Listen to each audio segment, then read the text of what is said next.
Hey guys, let's make Spanish flan, flan de leche as we call it in Dominican Republic, and we also sometimes call it quesillo. Yeah, very, very interesting. Start by taking a cake pan and spraying Pam all around it, and then set it aside. In a skillet, we're going to go ahead and melt sugar. Now make sure you keep a lid handy because you're going to need it. And you're just gonna cook it down over high heat until the sugar is completely caramelized. This is pretty much what it's going to look like when it's done. Now that it's done, we're going to take a little bit of water at a time with that lid covering our caramelized sugar, and just make sure that it doesn't splatter all over you because it's really, really dangerous and you can totally burn yourself.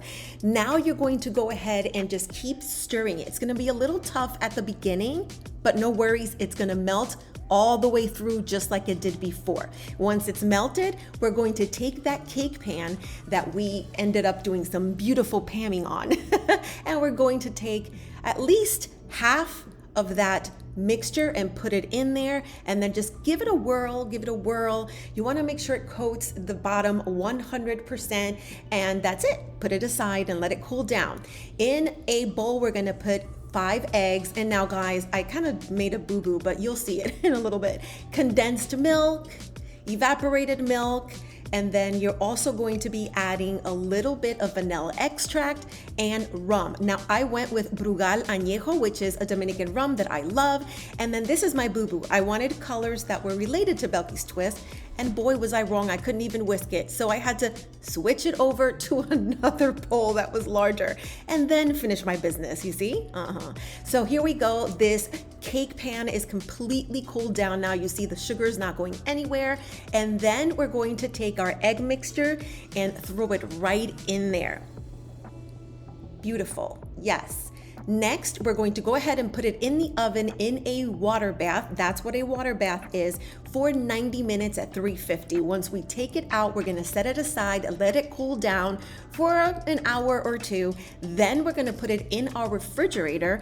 I would rather do it overnight, but you can do 5 hours if you would like, but overnight is preferred. Then the next day, we're gonna go ahead and do another water bath, but this is outside of our oven. And that's hot water in that pan that you see. And then I'm taking that baking dish where I made my flan, and I'm putting it in that hot water for about 10 to 15 minutes. I know that it's gonna come off because I could tell by the caramelization of that sugar coming out. And then this is what's a doozy. I didn't have anything deep that I wanted to take pictures of this flan with. So I went with my with my dome, and it's gonna be a little messy, so pardon me, but I need this for the pictures and it's not easy transferring it. But here you go, give it a wiggle and turn it around, and then remove that baking dish from the bottom, and then wiggle and let it go. And just look how beautiful it looks. And now it's gonna be gooey all over the place. And I don't need all of that sugar that's caramelized, so I'm just gonna clean it off around, and then I can go ahead, take my pictures, and let you guys see the beauty of this flan. And guess what? My son's teachers and aides were the very, very happy recipients of this flan. Full recipe at belkystwist.com. Don't forget to subscribe.